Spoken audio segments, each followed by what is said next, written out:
नमस्कार दोस्तों, मैं आपका दोस्त दीपक मुटेजा। बार बार चिंता व्यक्त होती है कि युद्ध चल रहा है, कहीं पेट्रोल और डीजल ख़त्म तो नहीं हो जाएगा। लेकिन अब हम कुछ नहीं कहेंगे, आप खुद देखोगे कि क्या हुआ है। भिवानी के महम ये गेट का ये नज़ारा है, जहाँ पेट्रोल पंप पर 2 करिंदे केवल खाली बैठे हैं, रस्सी बांधी हुई है। इन तमाम विषयों को लेकर के हम चर्चा करेंगे। हमारे साथ वरिष्ठ पत्रकार अजय मल्होत्रा जी हैं। सर, आपका बहुत बहुत स्वागत है।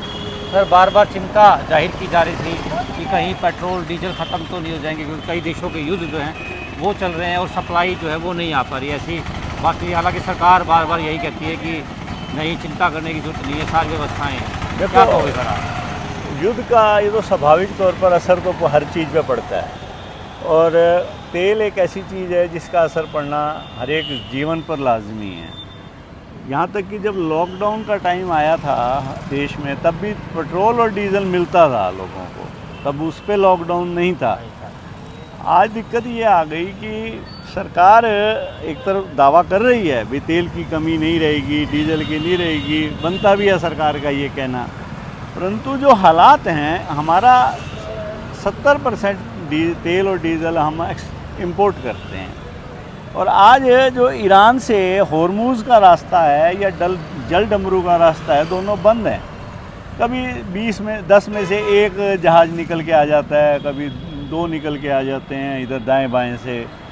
तो अब जो कमी है, युद्ध जैसे जैसे लंबा चल रहा है उसकी दिक्कतें शुरू हो गई हैं, और कुछ लोगों के अंदर युद्ध को लेके जो असर आ रहे हैं और उनमें थोड़ा सा पैनिक हो गए हैं लोग।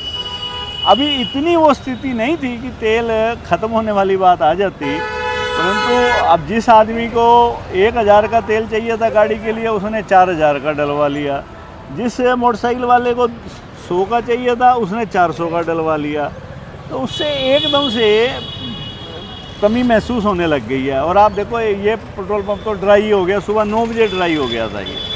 सुबह 9 बजे ख़त्म होना, मतलब हाँ, अब ये बता रहे हैं अभी हमारी रात को सप्लाई आएगी तो हमारा दोबारा से हम सप्लाई दे पाएंगे। तो लोगों ने एकदम से, अभी पंप वाले ये बता रहे हैं कि हमारा जो पीछे से वो आ रहा है, इनकी डिलीवरी आ रही है, वो पूरी आ रही है। और दूसरी बात ये है कि अभी युद्ध चल रहा है, युद्ध अगर 1.5-2 महीने पे चला जाता है तो स्वाभाविक तौर पे आप मान के चलो किल्लत बहुत ज़्यादा पैदा हो जाएगी। अभी भारत, हमारे देश के पास भी अपना एक जो रिज़र्व कोटा होता है, जी, अभी वो भी है। आज 2-3 मंत्रियों ने बाहर आके ये कहा भाई हमारे पास तेल की कमी नहीं है, तो और पैनिक होने की ज़रूरत नहीं है। लेकिन बावजूद उसके आप देखो, हालात अपने आप बयान कर रहे हैं। कहीं ना कहीं कमी तो हुई है, बट वो हालात नहीं है कि पेट्रोल पंपों को ड्राई करना पड़े। वो तो लोगों में जो पैनिक हुआ ना, 2 दिन पहले प्रधानमंत्री जी ने जो राज्यसभा में कहते हैं जो बयान दिया, भाई लॉकडाउन जैसे हालात बन सकते हैं, उनका मतलब ये नहीं था कि लॉकडाउन लग जाएगा। उनका मतलब ये था कि लोग थोड़े से सचेत होकर रहें और ध्यान से ऊर्जा का सही तरीके से इस्तेमाल करें। अब लोगों में क्या था कि उनमें पैनिक फैल गया, घबराहट हो गई। अब इंग्लैंड में और ऑस्ट्रेलिया में जब वहाँ की सरकार ये कहती है कि आलू की प्रोडक्शन कम है, आलू का कम इस्तेमाल करो, तो लोग अपनी जो खपत है उसको 20-25% कम कर देते हैं। हमारे यहाँ आज आपने तेल का कहा है तो तेल लोगों ने 2-3 गुना खरीद लिया। अब अगर हम कह देंगे भी आप आलू कम खाओ, तो हमारे यहाँ 2 गुना आलू घर में रख लेंगे हम। जमाखोरी की हमारी एक आदत भी है। और ऐसे में सरकार को अच्छे ढंग से स्पष्ट करना चाहिए। जो उन्होंने आज कोशिश करी है, परंतु अब सिर पे से पानी चला गया। किसानों के लिए ऊपर से फसल कटाई का टाइम आ गया। अब किसान को डीजल चाहिएगा, वो कहाँ से कंबाइन भी चलानी है, उसने डीजल पेट्रोल उठा के ज़रिए ट्रैक्टर चलाएगा, वो अपना सारा सामान भी लेके जाएगा। लेकिन इस वक्त हालात, अगर यही हालात रहे तो किसान भी जमा करने लग जाएगा। तो उन्होंने कई जो ग्रामीण इलाके के पंप हैं वहाँ से उन्होंने 4-4 ड्रम भरवाने शुरू कर दिए हैं अब। तो अब आप देखो कितने लोग आ रहे हैं, मोटरसाइकिल पे आते हैं बेचारे, वहाँ से मुड़ के चले जाते हैं। दिक्कत है। तो इसमें कोई शक नहीं है, युद्ध का असर सीधे तौर पे पड़ेगा। और जब युद्ध ऐसे देश के बीच हो रहा है जहाँ से तेल की प्रोडक्शन है, तो वहाँ हमारे देश पे उसका असर धीरे धीरे बढ़ेगा, कम होने का नहीं है। क्योंकि ये असर दिन प्रतिदिन बढ़ता चला जाएगा। मतलब जो पेट्रोल पंपों ने ये लक्ष्मण रेखा खींच दी कि यहाँ पे पेट्रोल जो है अब ख़त्म हो चुका है, इनका तो यही कहना है कि कल सवेरे गाड़ी आएगी। हालांकि अभी तो कल सवेरे की बात तो भविष्य की आएगी या कितनी आएगी, कल का तेल भी लोगों को मिल पाएगा, कितना मिल पाएगा, क्योंकि अब कटाई का काम भी जो है वो जोरों पर शुरू हो चुका है।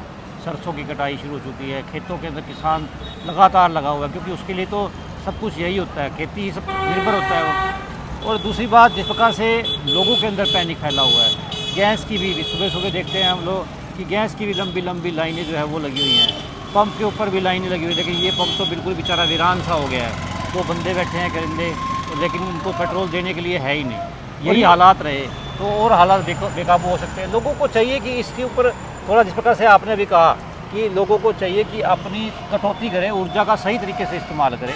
क्या कहना चाहेंगे सर आप? देखो, लोगों को ये युद्ध का समय है, ऐसे में ड्यूटी अकेले सरकार की नहीं है। अगर हम इस वक्त किसी पे दोष देने लगें भी सरकार ने ये नहीं किया, सरकार, वो गलत है। अब युद्ध के समय हमारे पास दोष देने के लिए सारा साल होता है। उस टाइम तो हम कहीं तो जाति में बट जाते हैं, कहीं हम धर्म के नाम पे बट जाते हैं, कभी हम किसी और इश्यू पे बट जाते हैं। अब जब आपदा का समय है, हमें एकजुट होकर उस आपदा का सामना करना पड़ेगा। और अब यही तो राष्ट्रीयता है। जी। आप ये कहो कि अकेले भारत माता की जय करने से राष्ट्रीयता नहीं आएगी। आप आज अपनी ऊर्जा का इस्तेमाल है उसको थोड़ा सा रिस्ट्रिक्ट होके करो, कंट्रोल में करो। और जो लोग इन एजेंसियों को चलाते हैं, पेट्रोल पंपों को, गैस एजेंसियों को, अधिकारी हैं जो, आज उनका भी आज एक परीक्षा है कि वो अच्छे ढंग से इस चीज़ को इस्तेमाल करें और चीज़ों को ये ना हो कि ब्लैक मार्केटिंग हो रही है और वो रोक नहीं रहे हैं। कई जगह गैस की हो रही है, ये सुनवाई लगातार हो रही है। सर, लोग बता रहे हैं कि 2,500-3,000 हज़ार रुपये के सिलेंडर जो हैं वो बिक रहे हैं मार्केट के अंदर। दीपक जी 4-4 हज़ार के बिक रहे हैं। जो ब्लैक मार्केटिंग चल रही तो है, वो कहाँ से बिक रहे हैं फिर? अब वो गवर्नमेंट कंट्रोल करे इन चीज़ों को, ब्लैक मार्केटिंग पे चेक करे और जो लोग ऐसा करते हैं उनको पकड़े। अन्यथा लोगों की परेशानियां बढ़ने लगेंगी तो लोगों के अंदर और ज़्यादा बौखलाहट पैदा होगी, पैनिक पैदा होगा, लोग सड़कों पर आएंगे। अब आप देखो, जिसको आज दिल्ली जाना है इस वक्त, वो बेचारा यहाँ आएगा, पेट्रोल नहीं, हो सकता है आगे भी ना मिले उसको, उसके लिए तो समस्या खड़ी हो जाएगी सारी की सारी। लगातार लोग परेशान हैं। लोगों को जो है ना चाहिए पेट्रोल भी, डीजल भी, क्योंकि उनको तो सारे काम निपटाने हैं। हाँ, लेकिन वो कटौती नहीं कर रहे। आज भी उसी तरीके से, हालांकि सरकार ने पिछले दिनों कहा था कि जो होटल है, रेस्टोरेंट हैं, वहाँ की जो कटौती है, वहाँ की कटौती जो कर दी जाए, क्योंकि इतनी गैस नहीं है सरकार के पास कि सभी घरेलू उपभोक्ताओं को भी दे दे और होटलों पर भी दे दे। बल्कि दीपक जी, मेरा तो ये मानना है सरकार को बड़े जो रेस्टोरेंट है ना, वहाँ थोड़ी कटौती करनी चाहिए। जो छोटे रेस्टोरेंट है, जो गरीब आदमी को खाना खिलाते हैं, जो 100 रुपये की प्लेट है, 200 रुपये की प्लेट है, वहाँ ज़्यादा कटौती नहीं होनी चाहिए, ताकि गरीब आदमी जो प्रवासी है, जो कहीं ढाबों पे रोटी खाता है, अगर वहाँ उनको गैस नहीं मिलेगी तो प्रवासी कहाँ से रोटी खाएगा। और जो बड़े बड़े रेस्टोरेंट है, वहाँ तो आदमी शौकिया जाता है। जी। तो वहाँ पर भी कई लोग ज़रूरतमंद हैं, परंतु वहाँ ये है कि थोड़ा कंट्रोल कर लिया जाए। वहाँ मतलब कि आप 50% पे ले आओ। छोटे जो ढाबे वाले हैं उनको बराबर रखो। ये सारा किसका काम है? मशीनरी का। जो सरकारी मशीनरी है उनको दफ्तरों से उठ के बाहर आना पड़ेगा और सारे शहर के अंदर उनको मॉनिटरिंग करनी पड़ेगी। अकेले बयान देने से कुछ नहीं होने का। मतलब जो आपदा आई है, एक तरह की आपदा है सर ये भी, क्योंकि ये चीज़ें ज़रूरत की चीज़ें बन चुकी हैं आज के समय में और ये हमें मिलनी नहीं है। लेकिन कई लोग जो जमाखोर हैं वो इसका भी फ़ायदा उठा रहे हैं। देखो, ये तो देश विरोधी मैं कार्य कहूँगा। जो लोग ऐसे मौके पे आपदा में भी अवसर ढूंढते हैं, जो आज देश पे आपदा है, ये आपदा है, देश में युद्ध हो रहा है, हमारे तेल की कमी है, हमारे देश पे आपदा है ये। तो हमें इसका मजबूती से मुकाबला करना चाहिए। हमें जहां आम आदमी को अपनी जो ऊर्जा खर्च है उसको कम करना चाहिए, और जो सरकारी मशीनरी है, जो सरकार से 2-2 लाख रुपए की तनख्वाह लेके दफ्तरों में बैठे हैं अफसर, उनको चाहिए कि वो इन चीज़ों को चेक करें कि बदमाशी ना हो। बिल्कुल। वैसे सर, हमें इन पेट्रोल पंप पे जो करिंदे खड़े हैं इनसे भी बातचत कर लेनी चाहिए। करनी चाहिए, लोगों से भी करनी चाहिए। लोगों से भी कि आखिरकार क्या मामला है ये। आप इन लोगों से भी पूछो। पहले इनसे पूछते हैं। भाई साहब, एक मिनट, आपका क्या नाम है भाई साहब? कहाँ से आए हो आप? मैं दुई से जी। क्या नाम है आपका? सतीश नाम है। सतीश जी, क्या कहोगे फिलहाल जो पेट्रोल है, डीजल है, कितना है या नहीं है, क्योंकि आप लोगों ने तो लक्ष्मण रेखा जो है वो खींच रखी है, लोग आ नहीं पा रहे इसमें। क्या सर, है तो नहीं जी, कब ख़त्म हुआ था ये सुबह ख़त्म हुआ है जी 10 बजे के आसपास। कब आने की संभावना है, क्यों ख़त्म हो गया इतनी जल्दी? क्या आज तक तो पहले से होगा ना सर, 100 रुपये तेल लेने वाला 1000-2000 डलवाने लगा।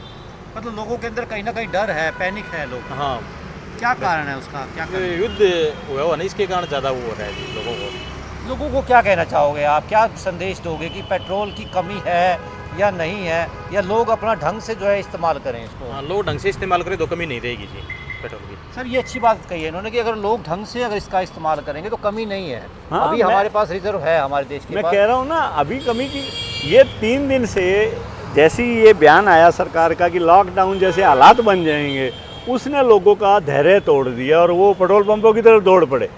अगर आज सरकार ने खंडन किया इस चीज़ का भी, ऐसा कोई लॉकडाउन नहीं लगेगा, सरकार को सोच समझ के बयान देना चाहिए। मतलब तरह तरह के बयान से लोग परेशान हो जाते हैं, और परेशानी के अंदर एक भैया हैं सर, इनसे भी पूछ लेते हैं कि भाई साहब कहाँ से आए हो आप, और पेट्रोल डलवाने के लिए आए हो आप? हाँ, लाजपत नगर। लाजपत नगर से आए हो? हाँ। अच्छा, पेट्रोल तो हम तो पीछे भी होंगे, वहाँ पे था पेट्रोल? पता नहीं, मैं यहाँ पे आया था शायद पूरे पहले। अच्छा, क्या हालात है यहाँ पर, आए तो हो आप? खाली है, खाली कोई है ही नहीं यहाँ पे। क्यों इतना? अच्छा, कितने का पेट्रोल डलवाने आए थे? वो वैसे अमूमन कितने डलवाते हो आप? फुल ही करवाता हूँ हर बार, अभी भी फुल करवाने आया था। फुल करवाने आए थे। हाँ। लेकिन आज के समय जो पैनिक फैल रहा है, लोग लगातार जो है अपनी गाड़ियों को फुल करवा रहे हैं। हालांकि आपसे बात नहीं है, क्योंकि लोग पहले 100 का 200 का डलवाते थे, लेकिन आप कहते हैं कि फुल कर दो। क्या कारण मानते हो आप उसका? वही लड़ाई क्या बोल रहे लगे हैं, लड़ाई के कारण बंद हो रखे वहाँ पे पूरा ट्रांसपोर्टेशन सिस्टम सी से। यही बात है सर, हर जगह लोगों के अंदर यही पैनिक है कि कहीं जो है ख़त्म ना हो जाए, मैं ना रह जाऊं। अगर रह गया तो पेट्रोल नहीं मिलेगा, डीजल नहीं मिलेगा, गैस नहीं मिलेगी, और सारी व्यवस्थाएं घर की चरमरा जाएंगी। और एक चीज़ और भी है सर, मैं देख रहा था कि जो किराने की दुकानें हैं वहाँ पर भी लगातार भीड़ बढ़ती जा रही है। लोग दालें, राशन लगातार 2-2, 3-3, 4-4 गुना तक ले रहे हैं। उनका कहना है कि कहीं क्योंकि अगर बिजली नहीं रहेगी, पेट्रोल डीजल नहीं मिलेगा, तो चक्कियाँ भी नहीं चलेंगी, और फिर जो है उनके गेहूँ नहीं पीस पाएंगे, आटा उनको नहीं मिल पाएगा, दालें उनको नहीं मिल पाएंगी। इस तरह की चर्चाएं भी लगातार चल रही हैं। लोगों के अंदर पैनिक जो है वो लगातार बढ़ता जा रहा है। क्या कहेंगे लोगों को, क्या संदेश जो है वो देना चाहेंगे कि ऐसी व्यवस्था क्या होगी कि नहीं होगी, पैनिक ना हो, डरे ना, सरकार का साथ दे? दीपक जी, ये तो मान के चलो कि अगर युद्ध लंबा होगा तो हालात ख़राब होंगे, जी, क्योंकि अभी तक तो वो स्थिति पैदा नहीं हुई है। अगर ये युद्ध लंबा चल जाता है तो स्वाभाविक तौर पर अगर तेल की और गैस की सप्लाई रुकती है ज़्यादा, अभी तो देखो रिज़र्व हमारे देश में भी जैसे 50-60 दिन का रिज़र्व होता है, अगर वो रिज़र्व ख़त्म होने लग जाएगा तो हर चीज़ पे असर आएगा। लोग उसी चीज़ से घबराए हुए हैं, परंतु लोगों को अभी घबराना नहीं चाहिए और थोड़ा हिम्मत करनी चाहिए। ये नहीं कि आप दुकानों से राशन खरीद के आपने 2-2 महीने का राशन इकट्ठा कर दिया, जमाखोरी शुरू कर दिया आपने, ऐसे नहीं करना चाहिए। और उम्मीद ये है कि देखो, युद्ध वैसे तो किसी के लिए ठीक नहीं है, परंतु जो देश युद्ध लड़ रहे हैं, अमेरिका है, चाहे इजराइल है, चाहे ईरान है, ये अमेरिका के लिए भी बैकफायर करेगा युद्ध। अब अमेरिका ने देखो ना, अब वहाँ के राष्ट्रपति ने पहले 5 दिन के लिए रोक दिया युद्ध, अब 10 दिन के लिए रोक दिया। उनको भी पता है कि इस चीज़ का नुकसान होने जा रहा है, तो ऊपर से उनके जो दोस्त देश हैं उनका भी उन पर प्रेशर है, अभी आप युद्ध को बंद करो। अगर युद्ध बंद होता है तो फिर तो हालात नॉर्मल हो जाएंगे। अगर युद्ध लंबा चल गया तो ये मान के चलो कि हमारे देश पे इसका असर पड़ेगा। बिल्कुल दोस्तों, लगातार जिस प्रकार से युद्ध जारी है, युद्ध के कारण दूसरे देशों पर भी असर पड़ रहा है और हमारे देश पर भी असर पड़ना शुरू हो चुका है। पेट्रोल पंप जहां लाइनें नहीं टूटती थी, लगातार जो लोग हैं पेट्रोल भरवाते थे, अब यहां पर पेट्रोल पंप भी खाली हो चुके हैं, वीरान हो चुके हैं। लोग परेशान हैं, लगातार जमाखोर जो है वो भी जमाखोरी करनी शुरू कर रहे हैं। ब्लैक जो मार्केट, लॉकडाउन एक घोषित सा लॉकडाउन पेट्रोल पंपों पे लगना शुरू हो गया। लगातार जो लोग हैं वो भी जो है सामान को 3-3, 4 गुना जो है वो ले रहे हैं। लोगों से यही अपील है, सरकार का साथ दें। सरकार जो कह रही है कि धैर्य बनाए रखें, तो धैर्य बनाए रखें, क्योंकि अभी हमारे पास रिजर्व में पेट्रोल भी है, डीजल भी है। एक सर सबसे बड़ा कारण एक जो हम लोग ये भी मान रहे हैं, क्योंकि कुछ प्राइवेट कंपनियों ने तेल के रेट बढ़ा दिए, पेट्रोल के, डीजल के, उससे भी लोग पैनिक हो गए। हाँ, क्या लगता है आपको? बिल्कुल जी, 2-3 दिन पहले तक सब ठीक चल रहा था पेट्रोल के मामले में। अचानक नायरा ने 5 रुपये पेट्रोल पे और 3 रुपये डीजल पे बढ़ा दिए, और रिलायंस ने भी कुछ हद तक बढ़ाए। तो वो एक बड़ा हिस्सा ऐसा है जो नायरा पेट्रोल सप्लाई करता है, जी, वो बढ़ते ही लोगों को अंदर ये पैनिक फैल गया कि अब जो गवर्नमेंट द्वारा चलाई जाने वाले पंप हैं, ये जो HP है, भारत है, इंडियन, यहाँ भी बढ़ेगा। एक तो यहाँ से भी पैनिक शुरू हुआ। गवर्नमेंट को जब इतने क्रूशियल टाइम में सरकार को ये, जब जहाँ सरकार अपनी 10% आज एक्साइज ड्यूटी को कम कर रही है, नहीं तो अगर नॉर्मल हालात होते तो सरकार अपनी ड्यूटी कम ना करती, वो 10 रुपये का ऊपर चला जाना था तेल, वो वहीं रुक गया, आगे नहीं बढ़ा। तो सरकारी जो प्राइवेट कंपनियां हैं इनके पे भी सरकार को डंडा करना चाहिए और इनको ऐसे नहीं बढ़ाने देना चाहिए था।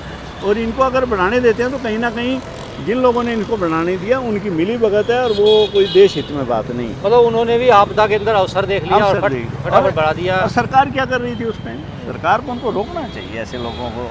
और मेरा ये मानना है कि सरकार को उच्च स्तर पर इस चीज़ पे इनके ऊपर चेक करना चाहिए और उसको विड्रॉ करवाना चाहिए। तो क्योंकि अगर इस तरह से बढ़ेगा, क्योंकि लोगों के अंदर ये भी पैनिक हो गया भी कहीं पेट्रोल बढ़ ना जाए, उन्होंने फटाफट अपने जो है केनिया भी बढ़वा ली, घबरा गए। जी जी जी। अब सरकार को जो प्राइवेट एजेंसियां अपने आप बढ़ाई जा रही हैं, उनकी रेगुलेटरी बॉडी होती है सरकार की, सरकार को उनसे वापस करवाना चाहिए। बिल्कुल दोस्तों, लगातार हम इसी मुद्दे पर बने हुए हैं। सारी तमाम व्यवस्थाएं हैं, व्यवस्थाओं को खुद ना बिगाड़ें। आज के लिए बस इतना ही, कल फिर दोबारा मिलेंगे नई खबर के साथ। नमस्कार।